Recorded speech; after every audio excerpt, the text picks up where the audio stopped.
different recordings, and you will have to answer questions on what you hear. There will be time for you to read the instructions and questions, and you will have a chance to check your work. All the recordings will be played once only. The test is in 4 sections. At the end of the test, you will be given 10 minutes to transfer your answers to an answer sheet. Now turn to Section 1. Section 1. You will hear a telephone conversation between a male insurance agent and a female client who wants to make changes to her policy. First, you have some time to look at questions 1 to 5.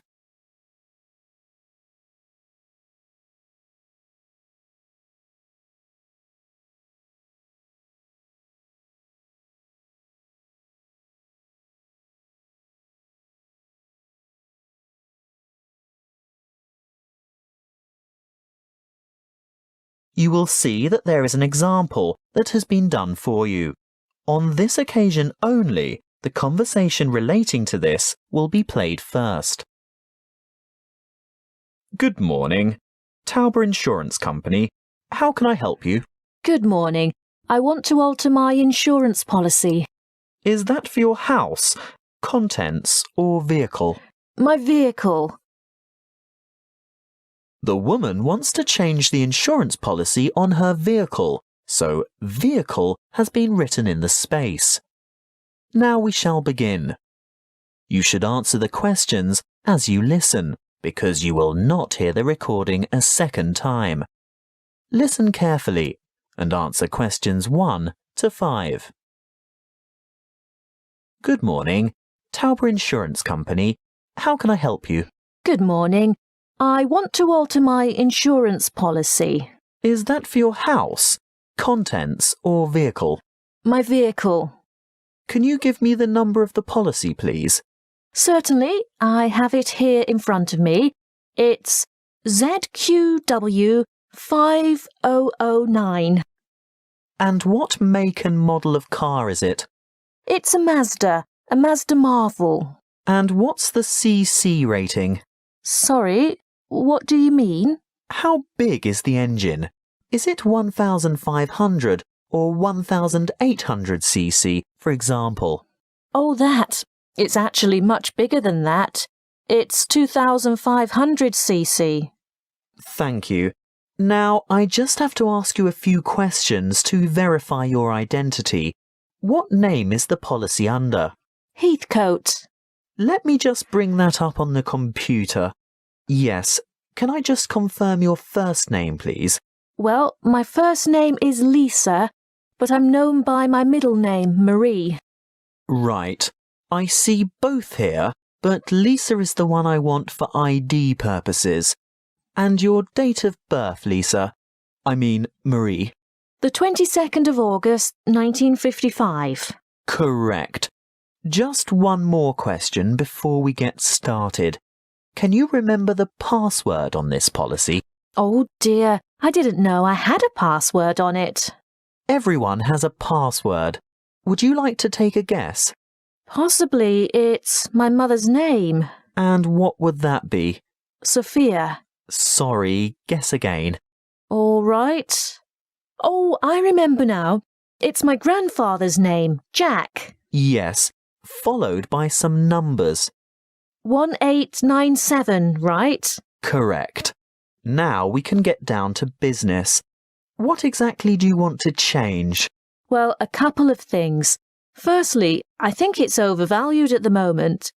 Can we reduce the value by $5,000? You mean bring it down to $15,000? Yes, I'm sure it's lost quite a bit of value over the past year. Done. Now, what's the other thing? Before you hear the rest of the talk, you have some time to look at questions 6 to 10.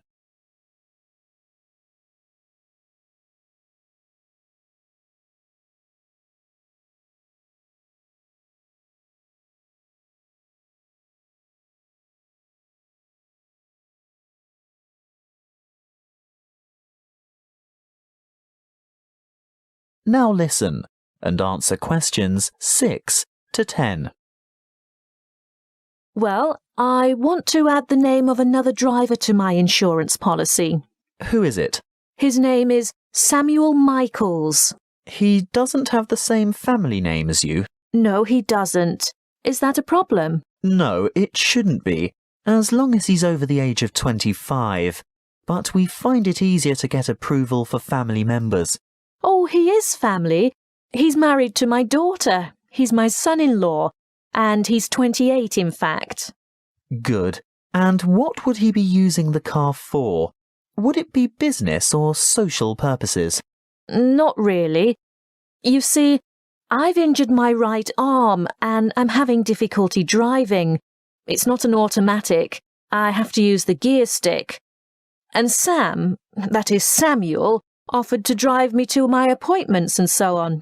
He's a good driver and I feel safe with him, but I'd like to know that the car is still insured with him behind the wheel. So that would be family reasons then?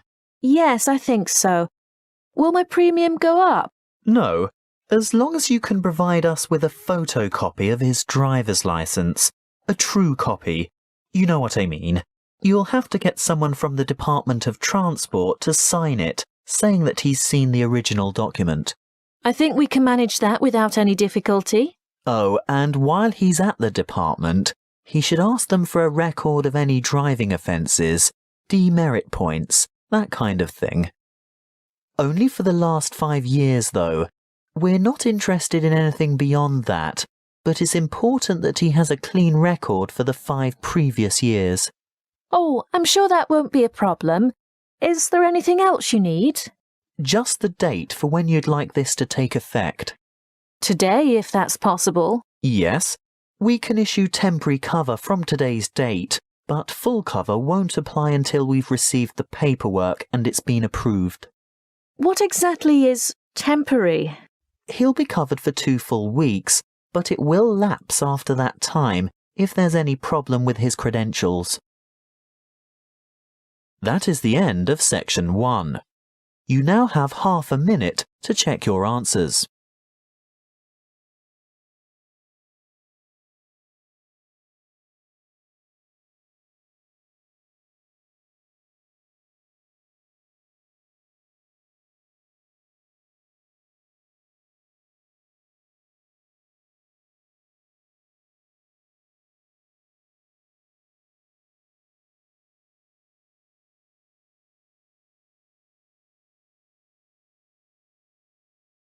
Now turn to section 2. Section 2. You will hear a counsellor from Health Services talking about confidence and goal setting. First, you have some time to look at questions 11 to 16.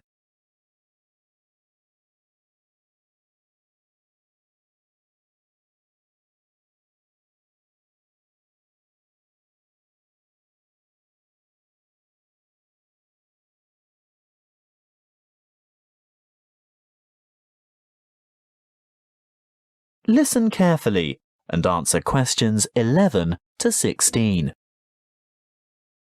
Hello, I'm Jo from Health Services, and I'm pleased to be here talking to you today. You've come here today to learn more about gaining confidence and setting goals. How many of you are truly positive thinkers? Positive thinking is the key to confidence. It doesn't matter whether you are playing a sports match, facing an interview, or preparing for an exam. If you apply positive thinking, you will gain confidence. This is the secret. Positive thought patterns. Positivity leads to confidence, which, in turn, will optimize your performance. What is the one simple mental strategy that all confident people have in common? They concentrate on success. But don't they ever fail? Don't they make mistakes? What happens when things go wrong? The crucial difference is that they don't dwell on failure. Everybody makes mistakes. I mean, how else do we learn? Rather than giving up or becoming depressed, the best strategy is to register the mistake, note what went wrong, and determine what would have been a better way to act or what could have been done differently in order to achieve a more successful outcome. Then move on. Yes, erase the negative emotions. Allow those memories of defeat, frustration, or dissatisfaction to fade and move forward. Negativity erodes confidence. You need to put aside your disappointments and focus on successful outcomes. Oh, it's not that easy, I can hear you saying. Well, no, it's not easy to forget failure, but no one ever fails completely, so congratulate yourself on the areas where you did do well. Mentally replay the best bits, even if they're only a small part. Now, there are 2 more things you need to do. Firstly, rehearsal. Yes, you heard me. Rehearsal. Surely only actors in a play need to rehearse their parts? No, the truth is, we all need to rehearse. This is a surefire way to build confidence. Before the match, presentation, the exam, or whatever, imagine yourself performing successfully in that particular situation. And here's the second tip: look confident. That will always give you an extra physiological advantage. So you can see that mind and body work together on this. You have to think and act positively. Let's talk a bit more about how to look confident. If you have to overcome a challenge, get rid of that anxious expression and rigid posture, those downcast eyes and nervous gestures. Even if you don't feel very self-assured, you can still give the appearance of confidence. Stand tall, hold your head up, make full eye contact, and keep an open expression. Replace the frown with a smile if you can manage it. And those hunched shoulders? Relax those shoulder muscles. If you need to, take a deep breath and stretch to release pent-up anxiety and tension. What if you have to make a difficult phone call, for example? Nobody can actually see you, so does it matter what you look like? Yes, it does.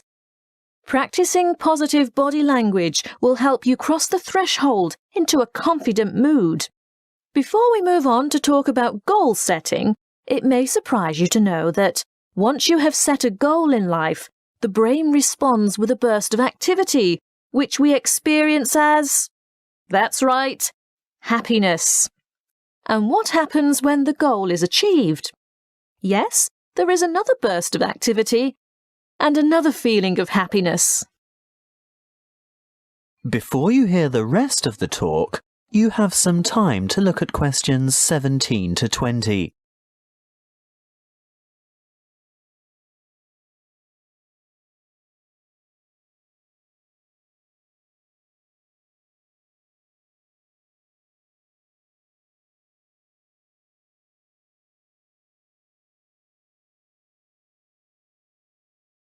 Now listen and answer questions 17 to 20. As you can see, the recipe for a happy life is to maintain a positive attitude and keep setting and achieving your goals. So, whatever your goal, whatever it is that you're aiming for, a new job, losing weight, giving up smoking, graduation, you need an appropriate, and by appropriate I mean achievable goal. That's the first step. The next thing to consider is motivation. How do you get going? Well, it's more likely to motivate you if you think of the rewards of success rather than focus on failure or what you might lose. So, you need to establish your incentives. After that, you'll have to work out the various stages and phases that you'll need to go through along the way and prepare for each one of them. If you're not naturally motivated, keep the targets small and achievable. But it really is important to ensure you collect the resources to accomplish the various steps. If you have performed that particular task before, you may already have the resources, or at least know where to get them from. If not, ask someone who has already succeeded. When you have got this far, the next stage is obvious. Yes, you have to take the first step. That's not quite all there is to it, though. The final thing is to remember to keep track of what you've accomplished. In other words, be sure to maintain a progress log. That way you can look back at your previous small successes and watch your progress along the way to achieving your goal. That is the end of section 2. You now have half a minute to check your answers.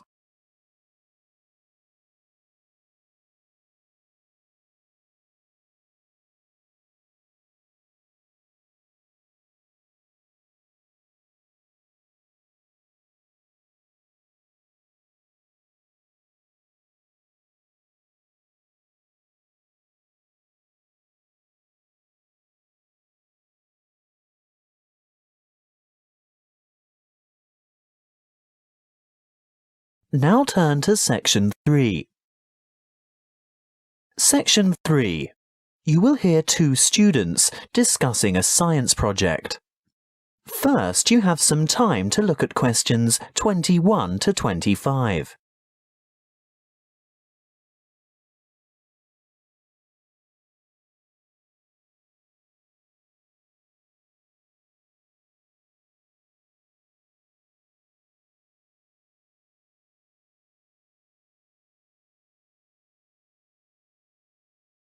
Listen carefully and answer questions 21 to 25.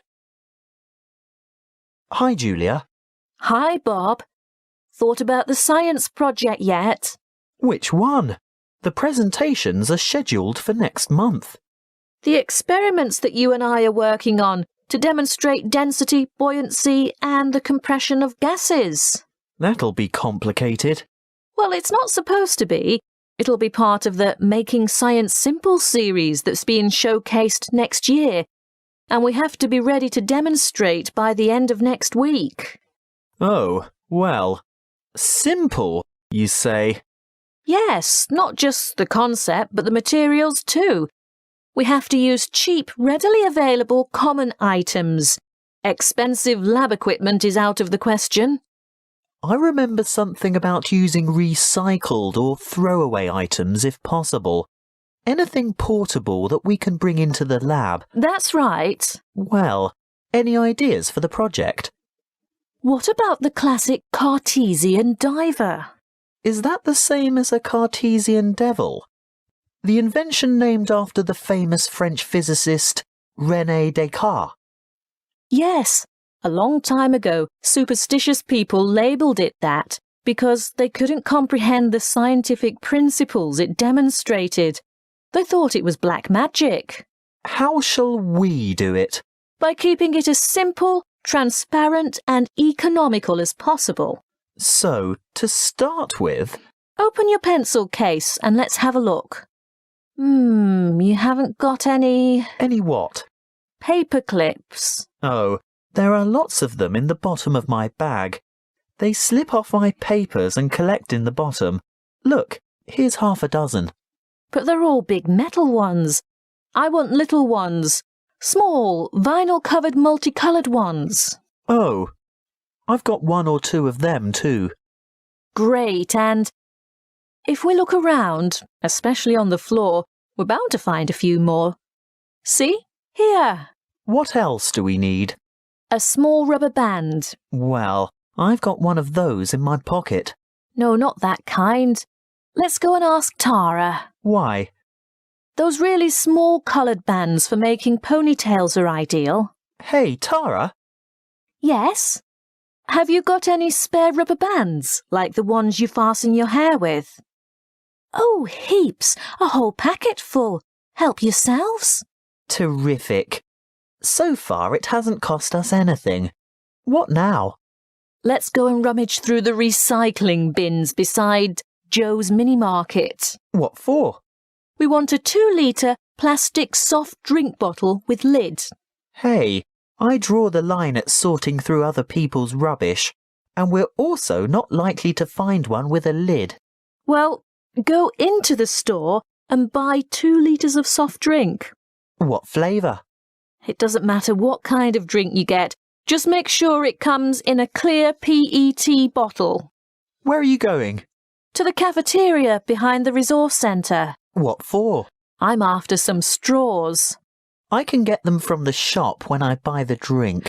No, I've seen theirs. They're the waxed paper ones. We need clear plastic, and I know they've got them in the cafeteria. I'll also see if I can get a tall plastic cup from there. Good luck. Meet you back here in 5 minutes. Maybe longer because I want to go over to my locker and get a wire coat hanger. Before you hear the rest of the conversation, you have some time to look at questions 26 to 30.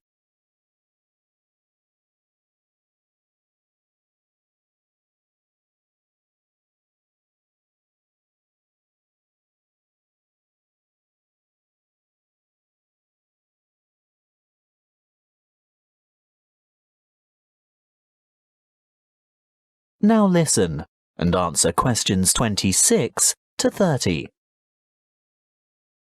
Right. Have we got everything now? I think so. I've got extras of most things, so don't worry if this doesn't work first time. OK. Assembly. Step 1. Take a straw and fold it in two. No, not like that. These plastic ones are quite hard to fold. Try pinching it in the middle. That should make it easier to bend. You may even have to bite it, but not too hard. You want a sharp crease, but you don't want to break it. How's this? Good. Now, second step. Wrap a rubber band several times around the ends to hold them together. Then? Add weight to the diver. So, this straw is the diver? Yes. See how I'm pulling the outside end of a paperclip out a bit? Now, hook the part I bent out into the rubber band that's holding the straw together. No, not that way. It'll fall off. That's right. Turn it over. Now, hook 2 or 3 more paper clips on. It's hard to say how many we'll need. The idea is to get the diver to be almost all the way submerged, but not quite. We can put it in this tall cup of water to test it. What do you think? Too buoyant? Add another paperclip? I think so. OK, on to the next step. Have you got the empty bottle? Not quite. What do you mean? Well, it's not quite empty. Pour some into this cup for later. Good. Now, fill the bottle with water all the way to the top and we'll gently lower the diver in. Great. Now put the cap back on. And then? The final step is the demonstration of our experiment. You will see that when I squeeze the bottle, the diver sinks, and when I let it go, the diver rises. When you squeeze, the air bubble trapped in the straw compresses and the water rushes in, making it heavier, so it sinks. And the reverse happens when you release the bottle. What's the coat hanger for? Oh, that. If our experiment didn't work the first time and our divers stayed on the bottom, we'd have had to fish it out with a piece of wire or a hook of some kind. It's best to be prepared. That is the end of section 3. You now have half a minute to check your answers.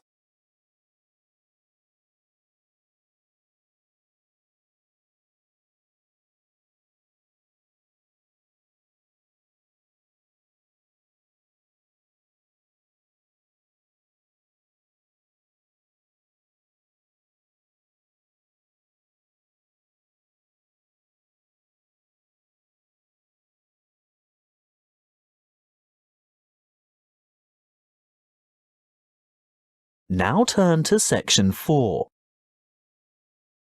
Section 4. You will hear a lecture on volcanic activity and its effect on the atmosphere. First, you have some time to look at questions 31 to 40.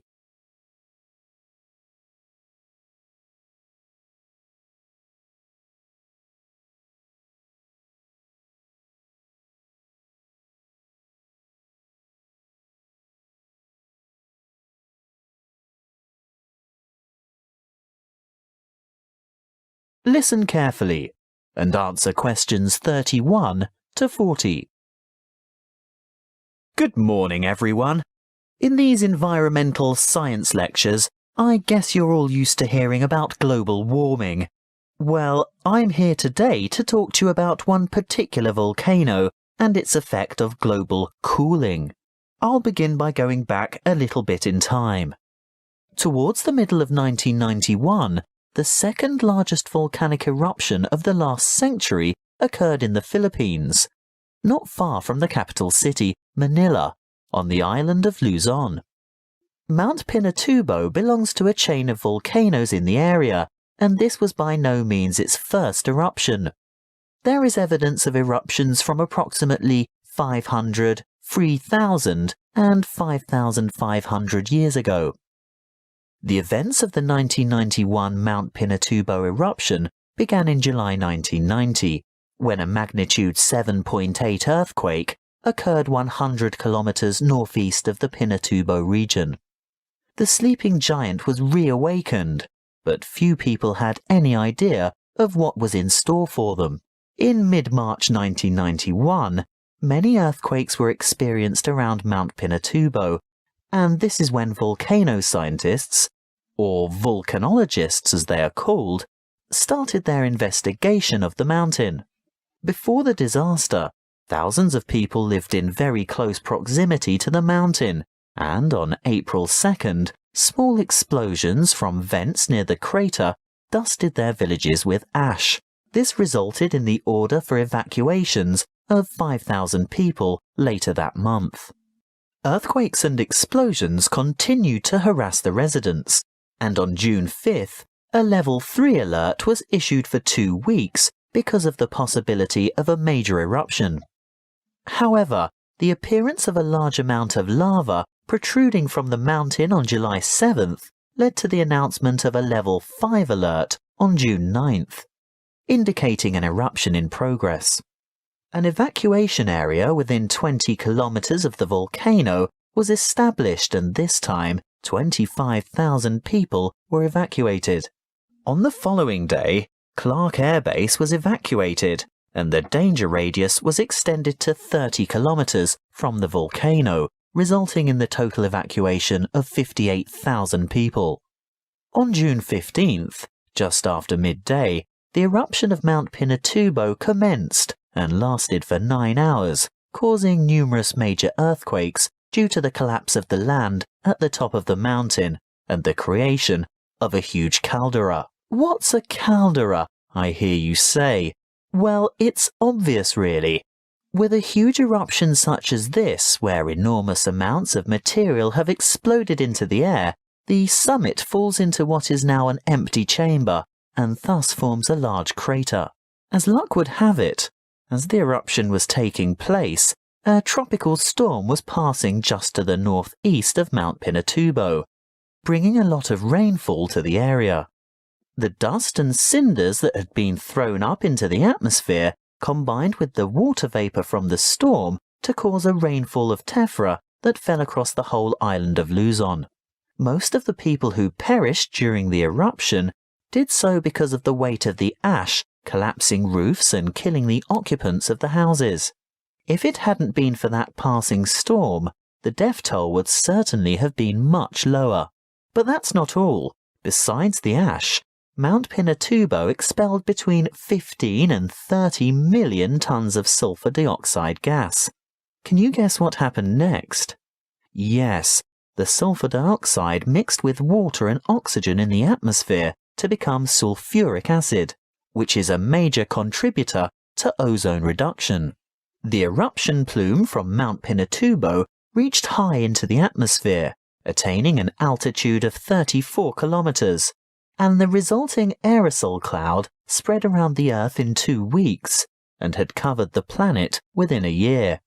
During the years 1992 and 1993, the ozone hole situated over Antarctica reached an unprecedented size. The cooling effects of this cloud over the Earth were remarkable. It reduced global temperatures considerably. In the United States, for example, we experienced our third coldest and third wettest summer in 77 years during 1992. That is the end of section 4. You now have half a minute to check your answers.